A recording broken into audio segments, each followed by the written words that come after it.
Howard Dean has been an inspiration to millions of Americans, including many here in Australia.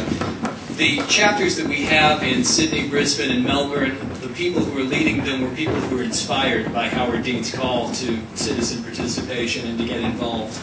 So really we owe a lot to Howard Dean, and we really appreciate his coming here tonight. We found out back in January that Dean would be coming to speak. And when we found out, we also found out at about the same time that Howard Dean was running for DNC chair. So while we were emailing back and forth and talking about the event, Roger Lamb from our Brisbane chapter asked me, what do you think Dean's chances are? Do you think he's going to be the next DNC chair? I said I thought that they were pretty good. I thought the odds were pretty good. He said, you want to make it interesting? And we made a bet on the side on who would be the next chair of the DNC. And I told him at the time that if I won the bet, I was going to make him pay it to Howard Dean. So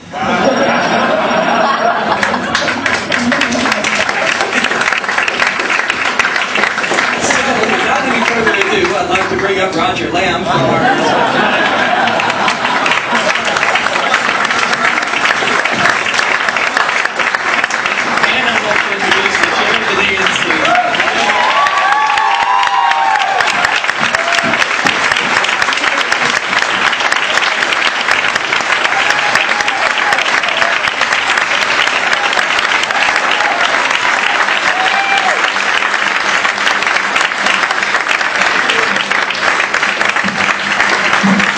Can you hear me? Yeah. First of all, I want to thank Roger for his very generous donation to the Democratic National Committee. We cannot accept Australian dollars, but we will ensure an excellent exchange rate. Second, let me thank Carmellen and also Scott. Scott for his big button, Carmellen for her incredible organizing talent, and let me thank all of you. I'm going to talk to you a little bit about what we're going to try to do with the DNC, but I want to tell you why it's important that you're here. I was at a bank in Australia, just unloaded on me about George Bush.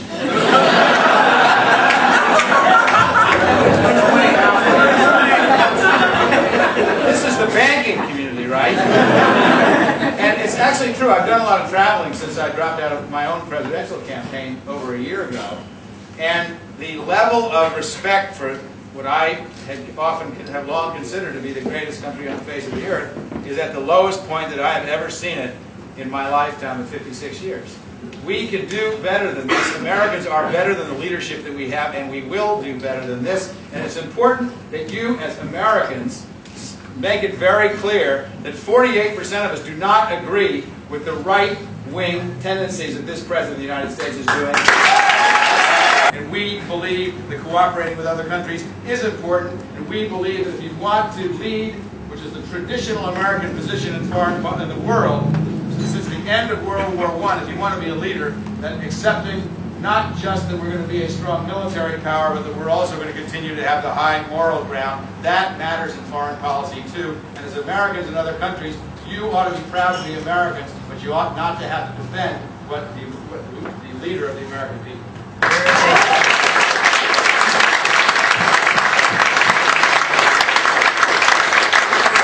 Disloyal to speak ill of the President of the United States. It is disloyal to fail to stand up for the principles which make you proud to be American. And that is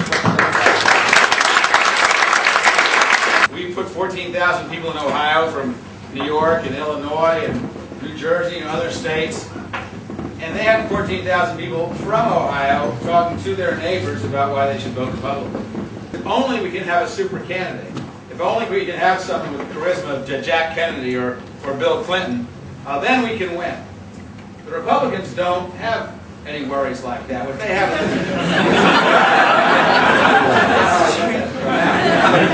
what the Republicans have is an extraordinary system so that anybody can win. It really is incredible what they've built, and it's taken them 30 years to do it, from the depths of their extraordinary 1964 defeat, steadily running candidates for school board, running candidates for county commissioner, running candidates for the state legislature. What we do is we come in every 4 years, we try to put together a great campaign. I don't think you can win the presidency unless you can win the local school board race. So we really do need a lot of work. The first thing we need to do is understand that we've got to make the state parties, and this includes the territories and Democrats abroad, stronger. We need organizers in every state. We're going to put them in every state. Shortly after I became chairman, I went to Mississippi. Now, Mississippi, as you know, is a very conservative state, and Mississippi Democrats are scared to death of being seen with anybody from the National Democratic Party. So I went down there. 900 people showed up in a ballroom that only fit 800. They had to put tables in the hall, open the doors, and bring in pizza because they ran out of food, and all 4 former Democratic governors showed up. They want to win desperately in Mississippi as Democrats. They have an executive director that makes $27,000 a year and a half-time staff person. That is the Democratic Party in Mississippi. And we can't win unless we're in Mississippi and Tennessee and Alabama and Utah and Idaho, not just Michigan, Ohio, and Illinois. We are not going to run 18 state campaigns anymore. We're going to run 50 state campaigns, and that includes Democrats abroad. And here's why. I understand it's unlikely we're going to win Mississippi in 2008, but there's nobody down there talking about our side of the debate. They talk about morals. What about the morality of letting children go to bed hungry? What about the morality of being the last industrialized nation on the face of the earth that does not have health insurance for every single one of its people? What about the morality of having a public school system which the president is trying to dismantle with bureaucratic federalization and removing money?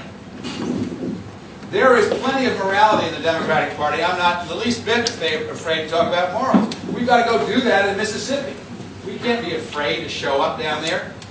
And let me tell you why else we need to be in places like Mississippi. Mississippi is now run by a governor named Haley Barbour. Some of you may know who he is. The former chairman of the Republican National Committee, one of the biggest fat cat lobbyists in the history of Washington, D.C. We are going to fight in places like Mississippi. In Utah, the most conservative state in America, the largest margin by George Bush over John Kerry of any place in America. When I dropped out of the race, I said to our folks, you've got to run for office. Ordinary people have to run for office in this country at every level. So my cousin, who was running my campaign in Utah, decided to run for mayor of Salt Lake County, Utah. He is a Democratic Irish Catholic in Utah. That's a criminal minority.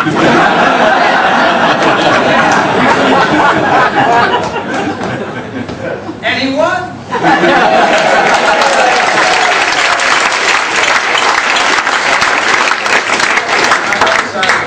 Catholic side of the family had this enormous Thanksgiving dinner every Thanksgiving, and I lost and he won, so I'm not in office holder anymore. I was always the big cheese all those years I was governor and all that. Now I'm a civilian, and he gets to get up and we're all toasting Peter Caroon's wonderful win in this million-person county, the largest jurisdiction in Utah, the state itself. Finally, he stands up and he's all embarrassed and said, well, it does help to have your opponent indicted 3 weeks before the election.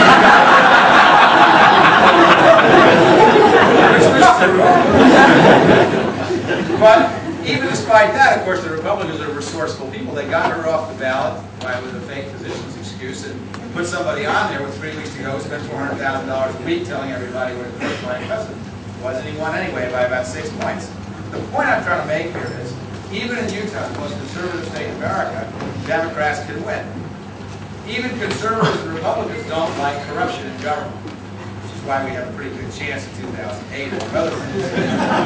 But we can win anywhere. One of my favorite sayings, because I'm a physician, is that chance favors a prepared mind. In politics, that translates into another saying, which means if you don't run, you can't win.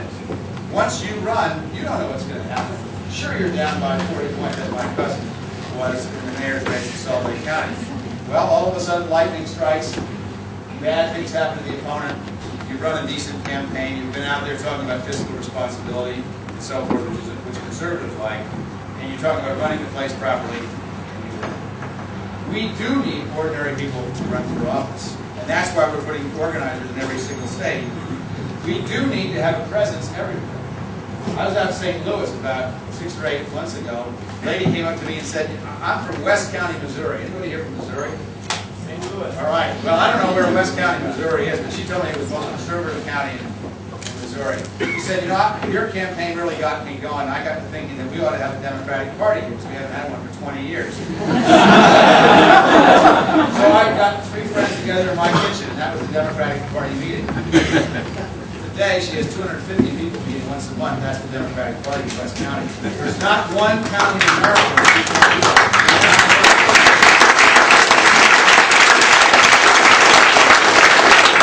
The other piece about this business of having organizers everywhere is we cannot win the presidency with a 7-month campaign out of 4 years.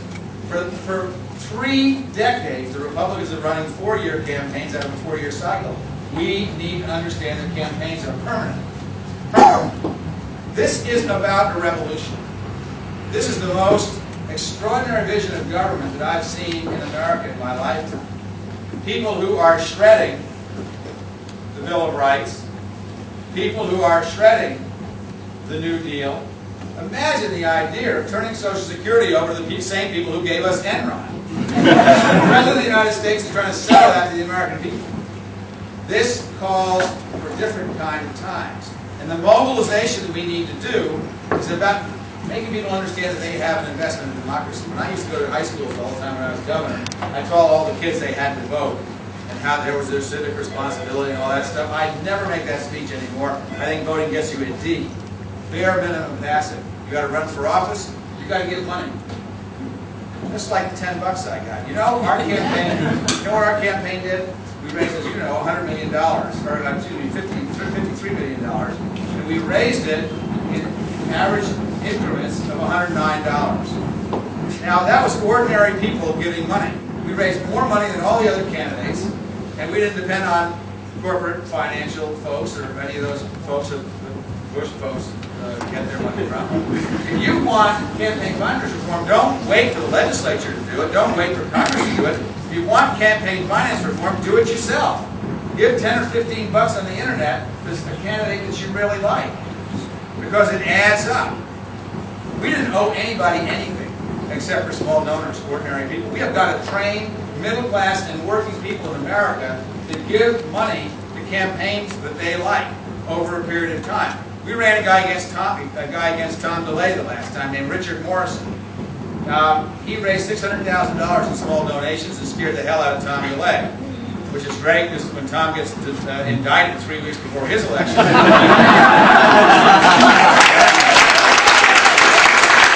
you got to do something about it, and you can do something about it. And if you don't do something about it, you get what you deserve, and you get what you're complaining about.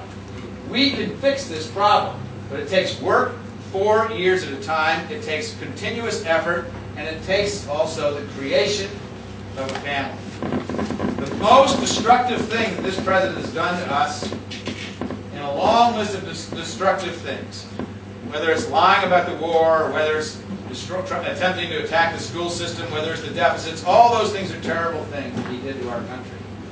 But the most destructive thing that he has done to us, and I don't know how many of you have been back to the States recently, is the destruction of the American community.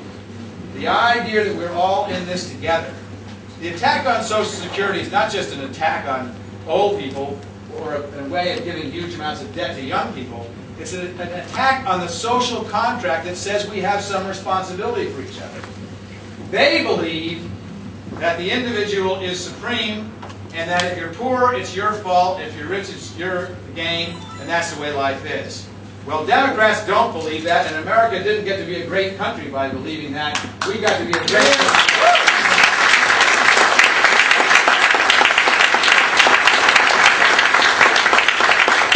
We got to be a great country by believing that we ought to be rewarded for how hard we work. And that was the genius of a capitalist system. But that we also had a responsibility to the system that gave us those opportunities, and that meant that we had a responsibility to everybody else that was in that system.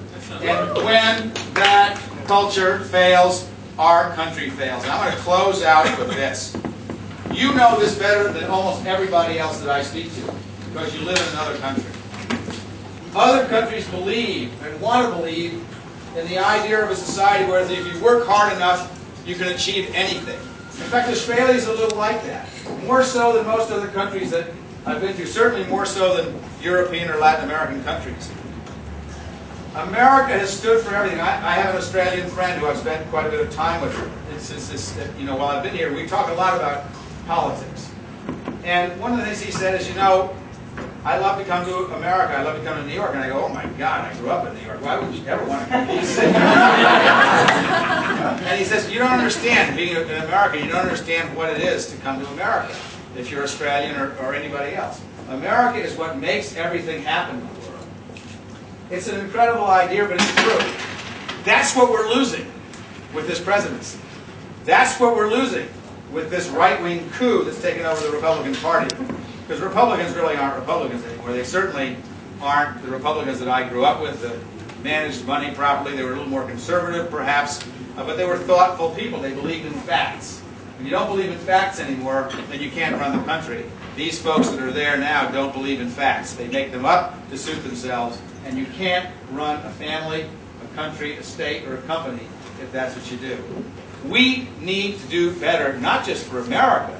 We need to do better to restore the idea that's America everywhere else in the world. It's not just Americans that lose because of what's happening in America, it's the world. We can do better, and we will do better, but it needs a real change. So I'm here asking you also to get involved. Do what you can. We've got a lot of projects that we'd like Democrats abroad to get involved. We want you to vote where you're able to in congressional elections and in local elections too. I know some states make that tough for you because if you vote in a local election, then you got to pay taxes even though you don't live there and so forth and all that stuff. But we need your help and we need you to be involved. There are an enormous number of Americans abroad who don't vote. Americans abroad have undergone a tremendous change since President Bush got into office.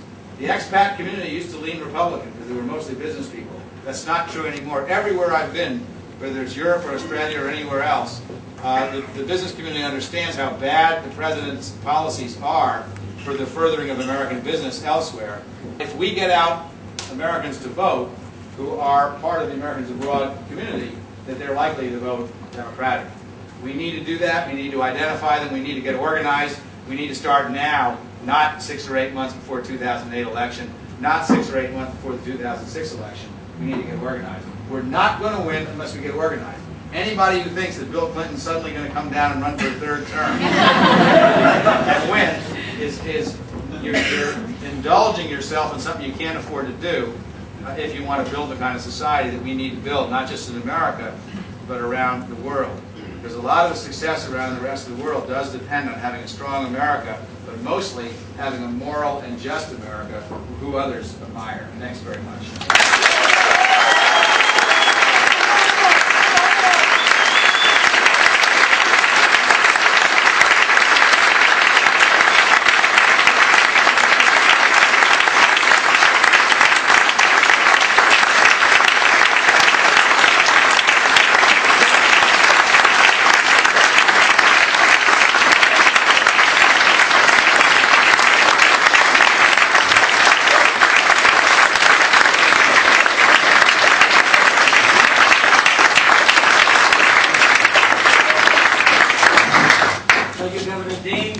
Governor Dean has agreed to take some questions from the floor. We apologize for the technical difficulties with the microphone, but if you'd like to ask questions, we ask you to come maybe a little bit forward, and we'll try and see if we can handle the questions. Right over here. Dr. Dean, I'd like to ask you, are you familiar with the unintended consequences of your running for president? So I'd like to show you right here. My son Justin, who is an expat living in Phoenix, met his wife-to-be at one of Dr. Dean's first meetups in Phoenix. He was just here visiting back because he's doing his PhD in Sydney but living in Phoenix, and he wasn't able to stay on. But here is the picture, just to show, and I'm here to give you an invitation to his wedding in October.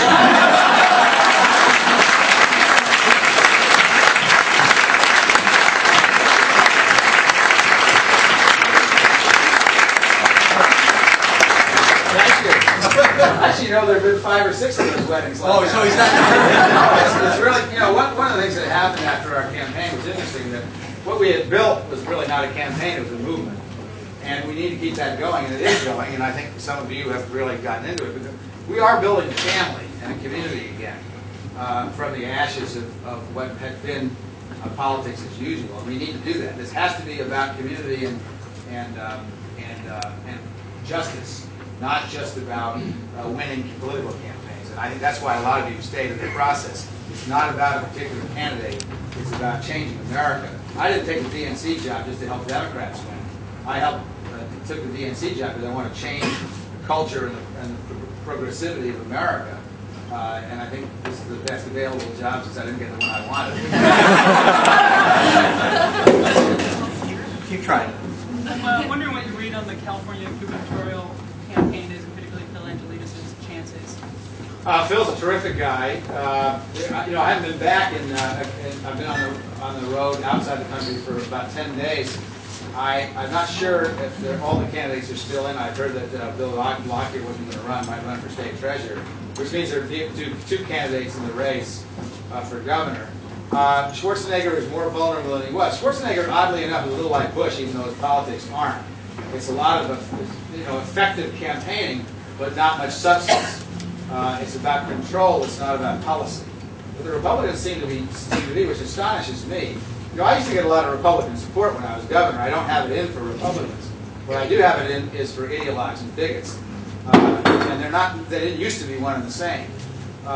So what Governor Schwarzenegger has done is he has made a lot of enemies. He's been divisive, and his numbers are in trouble. And I think it's I think Phil or whoever else might win that nomination has an uphill climb, but I think it's doable, and I think it's important that we fight that one because it's going to be critical to California. We have to have California, or we're not going to have a Democratic majority. I'm going to work my way around here, and then I'm going to go back. So yes. Dr. Dean, I've been in Australia now for 5 years, and I'm getting ready to go back and take up a professorship at Wichita State University in Kansas.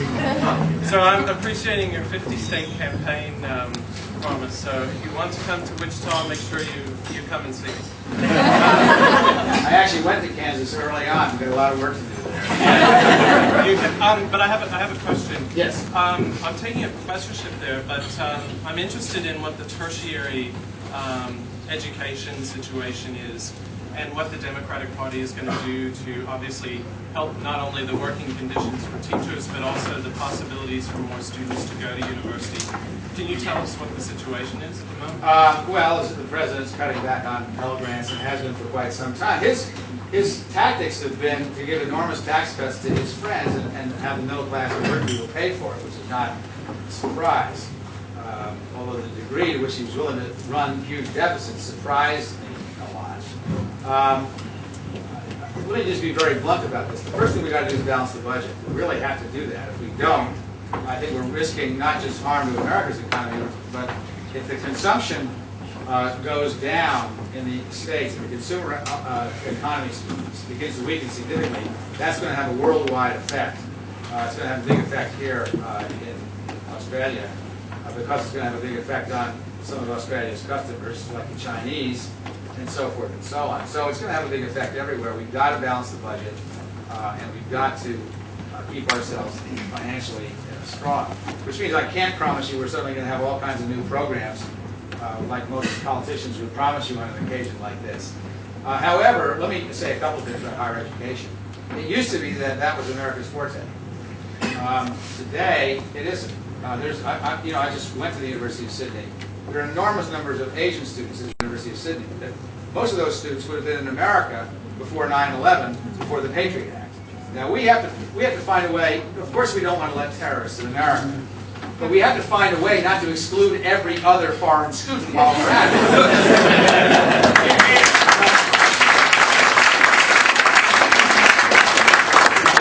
It's not only a source of revenue, it's a source of spreading the American dream. Think how many of the world's leaders were trained at American universities. That matters a lot.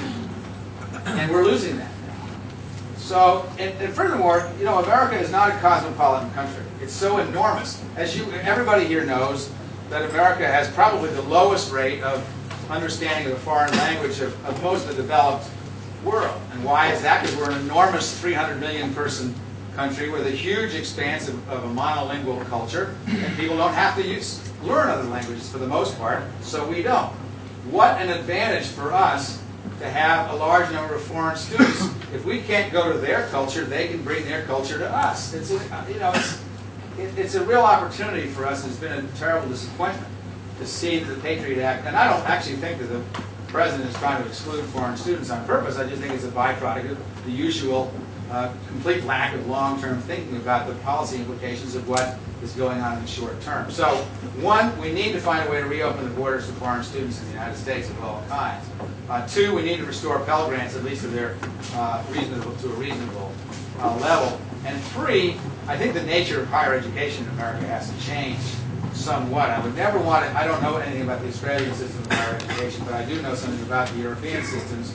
I've never wanted to go in that direction where a 15-year-old takes an exam and essentially is precluded from going to higher education if they don't score high enough. I think that's one of the great things about the American higher education system is that everybody gets to go if they have the ability to, and they can usually find a way, or used to be, they can find a way to finance it. We need to restore that very argument about whether Utah is the most conservative state. But I was involved there in a whole bunch of political campaigns on the local and state level, and there's an organization called the Western State Center out of Portland, which their goal is to create progressive politics in these, what we now call red states. 15 years ago when I was involved, that wasn't the phrase, but that was the goal. And they can really use your help in a place like Idaho, because when you talked about just focusing on the big campaigns and not dealing with people coming up in the ranks, that was very clear in a place like Idaho. And I'd like you to expand a little bit more on that. Other people must be here from other red states about, one, how the Democratic Party is going to do that, and two, how we can help maybe in our home states, if that's possible from here. Years, nobody's putting any money into the state parties. Well, we're going to empower them, we're going to put the money in, we're going to organize, and we're going to help them. And guess what? 10 of them will still be lousy after this next election cycle. No, we're not perfect. We're human beings. But my philosophy is if you trust people, 90% of the people are going to do the right thing. And of those, some won't know just what to do, so you can help them do the right thing. 10% of the people are going to screw up. They're going to hire their brother-in-law with the money you sent instead of do the right thing. Well, it's human nature. I think we're better off trying to help allow people to make their own mistakes than making sure that they make all the same mistakes we do because we're running it from the top down. You've got to run it from the bottom up. Governor Dean, I've been hearing a lot about voting machines that don't leave paper trails. And there's all this lovely technological, let's depend on voting machines. And the stories are horrendous about, what happened in Ohio, what happened in Georgia. And yes, Republican, and the contracts and all of that sort of thing. What can the Democratic National Committee do to make sure that the voting machines aren't corrupt? Right now, nothing. The voting machines are corrupt, and they're corruptible, and I know that because I've actually been shown how to do it. I did it on a television program on CNBC that I was hosting. A woman showed me how to reprogram the machine in 90 seconds and reverse the vote total. And how can you win an election when you know that the can't. machines there's no paper trail and the machines are so instantly corruptible? We have to fix this problem because it's undermining American belief in the sanctity of the voting process. So here's what we plan to do. First of all, instead of targeting governors' races and congressmen and senators, we're going to start targeting secretaries of state. There's been a disturbing trend in the last 10 years.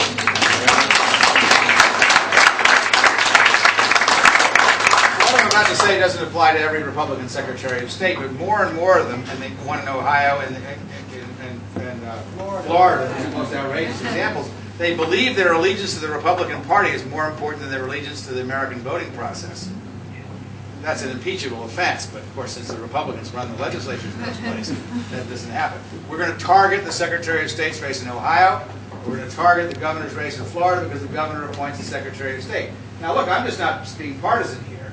The last two Secretaries of State, Glenda Hood and what's that crazy lady's name? Kathleen Harris. Right, Kathleen Harris. Glenda Hood and Kathleen Harris were both functioned as the official vote counter and as the chair of the Bush-Cheney campaign in the last two elections. What is wrong with this picture, right? So these people need to be targeted because they're not doing their job. Secondly, We need to use the ballot process the same as they use the ballot process. Oregon has a law pushed through by a Democratic Secretary of State named Bill Bradbury, who I consider to be the best Secretary of State in America, which says you may not use a voting machine in the state of Oregon that cannot be recounted by hand. Now, for those of you who don't, look, I'm not a conspiracy theorist. I'm really not. I was asked to make a lot of statements about these voting machines, and I never made them because you can't prove it. You know, in the last election, I think there was a lot of bad stuff that went on. You can't prove it unless you can prove it. Then you ought not to say it. You can say it, but I can't say it because I have to have some credibility in some of the statements I make. Here are the facts. Here are the facts. There was a voting machine in Cuyahoga County, which was discovered to have 8,500 votes for George Bush on it before the polls opened. To 0 for the. That's a fact, right? In Florida, I know people who saw 2 voting machines in black precincts and 10 voting machines in the white precincts in the same district, the same populations. I have a friend or a woman I know politically who's white, who lives in an African American district. She had 2 voting machines in her district, and her mother, who lives in a white suburb, same size, had 10. It took her mother 10 minutes to vote. It took the person I know 10 hours to vote in the state of Ohio. They deliberately used voting suppression. We need to fix those things. And we can do that not just by targeting secretaries of state. We can also do that by putting things on the ballot with signatures to bypass right-wing Republican legislatures to make it the law of the state that says you may not use voting machines that can't be recounted by hand. The odd thing about this is it's not just partisan. There was a county in Iowa, Alameda County, where they had a Republican primary. 315 people voted. 4 million ballots were cast. I mean, when the machines are screwed up, sometimes they can be manipulated, sometimes they're just screwed up, and nobody benefits. You can't have a voting process where people don't believe in the outcome of the votes. We need to deal with this. We can't deal with it when we don't control the House and the Senate at the federal level, because ultimately it needs to be dealt with federally. But we can deal with it on a state-by-state basis, because the public doesn't like this kind of stuff, and they want a voting process that works, and it's not a partisan issue, and they'll support election reform. What is your sense of the current sort of leadership in the Democratic Party? People who are the elected officials who are there, do they have this same philosophical take on it as you do? And if not, how can you get them to swing? 80% of leadership is doing what the voters want. They pay your salary. 20% of leadership is taking a strong stand on an issue and bringing people towards you. That's what I'm trying to get the Democratic Party to do.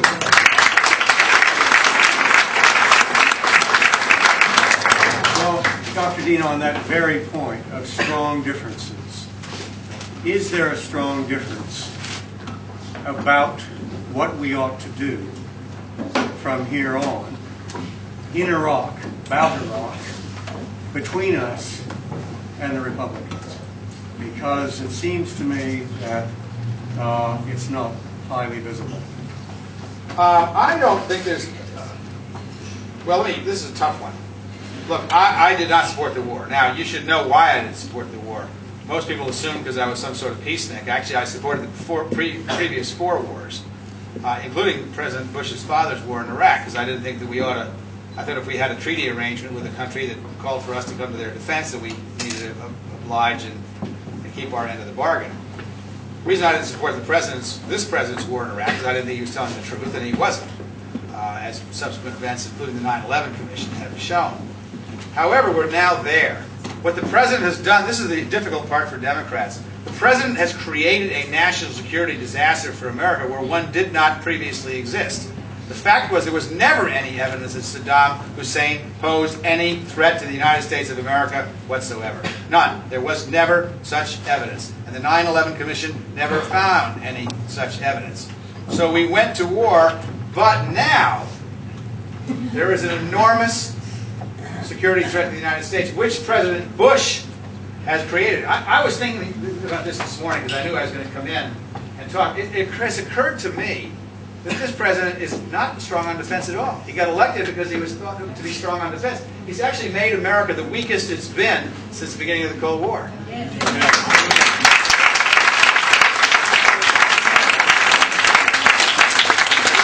135,000 troops pinned down in a quagmire that is reminiscent of Vietnam more and more, while two major countries that are not democracies one has and the other is about to acquire atomic weapons. One of which openly supports Iran, openly supports terrorism. Tell me what this president has done to defend America. On his watch, 5 years, North Korea's increased its production of nuclear weapons. The president's done nothing about it except dance around about how many people should be sitting at the negotiating table. And Iran steadily becomes closer and closer towards acquiring nuclear weapons. Tell me what this president's done to defend the United States. So what does this have to do with Iraq? The president created the national security danger in Iraq. It makes it very difficult for Democrats to say, well, we shouldn't be there. Well, maybe we shouldn't, but now if we leave, we have a problem. Just very quickly, what about the idea of promoting a timetable? What about the second idea of promoting a negotiated settlement? Is that being discussed anywhere? Yes, we are. I am discussing that one. And whenever I return home to Kansas, I always get into a big argument with my uncle over issues. And it always strikes me as ironic that we actually agree on probably 80% of what the issues are. And yet he's still voting for Republicans who do not represent his own best economic interests. And it seems to me that he's become very misinformed by the sort of media echo machine that is sort of the tone that is set by networks like Fox that seems to, you know, propagate. How is the Democratic Party combating this sort of misinformation and the tone that's set by the media? I'm getting very annoyed with what's happening in the United States. And I'm getting annoyed with the Democratic Party for not speaking out as aggressively as they can. There's a lot of examples. You know, like one example is the current thing with the judicial appointments. Bush has he's gotten a higher percentage approval than the past 3 presidents. That doesn't get out in the mainstream America. The whole price of oil, that right now, you know, the reason the price of oil is up, 100% correlation with as soon as Bush started talking about Iraq and how terrible it was, and as we were leading towards war, the price of oil went up. That America is now making the people in the Mideast rich because of Bush's policies. The price of oil is transferring wealth to the people we don't like. I don't hear that anymore. Or, you know, with the abortion issue, it's like, do Americans really realize when they elect Bush that if a woman gets raped and is pregnant, that by voting for Bush, you're possibly voting to prevent you from getting an abortion? I mean, can't the Democrats be more aggressive with these things? Social Security. There wasn't a Social Security problem. 2000 election, we had a surplus. Gore was going to deal with it that was one of his campaign issues, was he was going to take the surplus and fix Social Security because that wouldn't cost anybody anything. We don't hear, you know, you're now chairman, what can be done to get the message out better? Lower taxes, less government, stronger defense. That's the Republican message. What's ours? Well, I didn't know. We can't have one. So what we're doing is we're getting all 50 states to say, what do you want to run on in Alabama? What do you want to run on? And Democrats abroad and the territories. What do you want to run on? What do you want us to run on? And we're going to find a common message. Then I know that the Democrats in Alabama are different than Democrats in Minnesota and Maryland, but there's a common message. My guess is going to be jobs, decent health care system, so we can do what every other civilized country in the world does, including this one we're in. A strong public education system, since that's how most of us got ahead, and a foreign policy which is not simply dependent on a strong military, which we all support, but is also dependent on strong, high moral admiration for what we're trying to do. Human rights attached to a strong foreign policy, I think, is critical, and we don't talk about that. So that's my guess is what the national message. Now that is not a national message either. That's 4 issues. When we find out the 4 issues that everybody's comfortable with, or 3 or whatever there is, it won't be 6 or 7 or 5 or 8 because that's too many. Then we've got to go wordsmith it the way I just did with the abortion issue and find out how we can frame those issues in ways that they connect with the American people. The problem, here's what the problem with Democrats is. Now, I apologize for talking so long, but I've done a lot of thinking about this.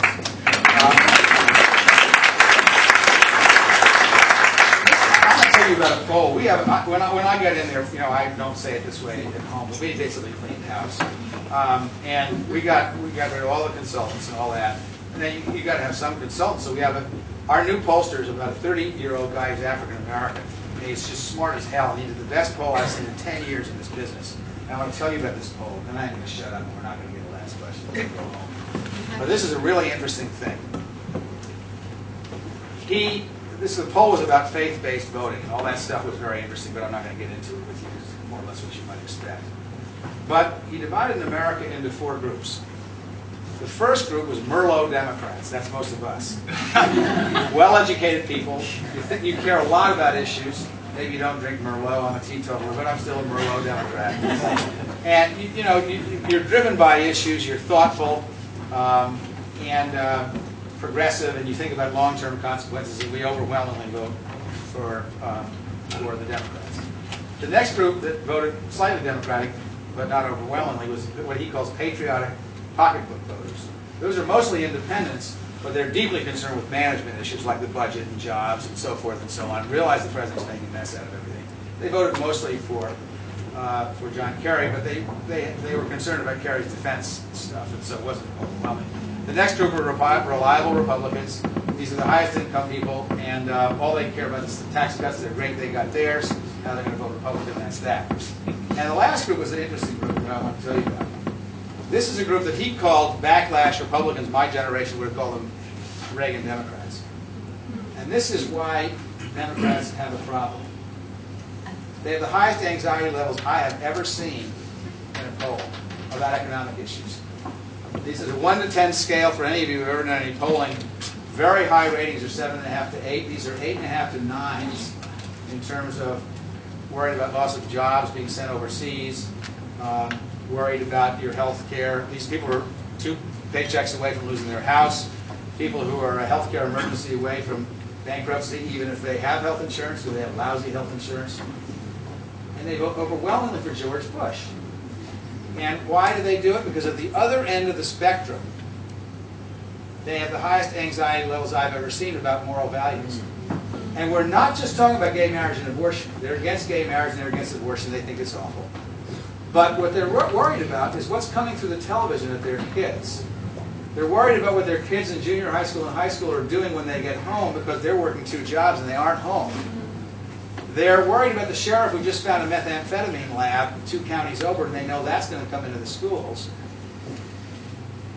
These people have already lost control over their economic lives, and now they're scared to death they're going to lose the thing that's the only thing that matters to them more, and that's their kids. They're afraid they're going to lose their kids. And we don't say anything about it.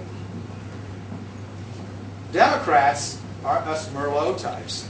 We have a policy for every occasion. We can't wait to spend half an hour telling you just what it is.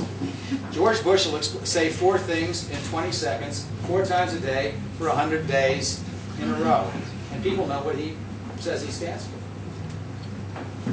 That's why we don't win elections. If Bill Clinton were president, he would say, I feel your pain. We joke about that. He would reach out to those folks and let them know that he understood how hard it was to raise a child in a society that appears to be out of control from the point of view of a parent who's struggling to get by. We need to learn how to talk like that. If I can do nothing else, I've got to get Democrats to stop trying to talk from here and talk from here. And when they talk from here, then we're going to start with an election.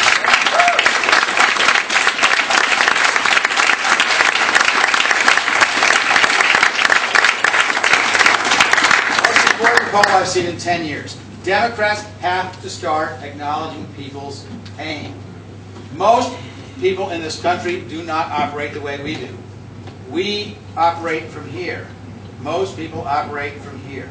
And until we learn to operate from here, we can't win. It is not enough to have policies that help people who are struggling. We have to understand, they have to understand that we really do care about them and we really understand what their struggle is. And that is going to be the crux. It's not just a matter of having a strong defense policy, which is going to be the hardest policy issue we have. It is a matter of reaching into people's homes and being there for them. And that's what I'm talking about when I'm talking about rebuilding the community. There's an enormous, I don't know if this is the right phrase or not, but I'll make it up in the spot, community gap in America. Bush has reached out to people to try to make them safer, but he's done it by scaring the hell out of them first so they have to feel like they need to feel safer. There's enormous desire to come together and to have some sense of emotional security, which Bush has had to destroy in order to get himself elected. And that is the great weakness of George W. Bush and his right-wing campaign, and that is what I'm after. And us together can take that back because it's in all of our souls. We just have to touch it. Thanks very much.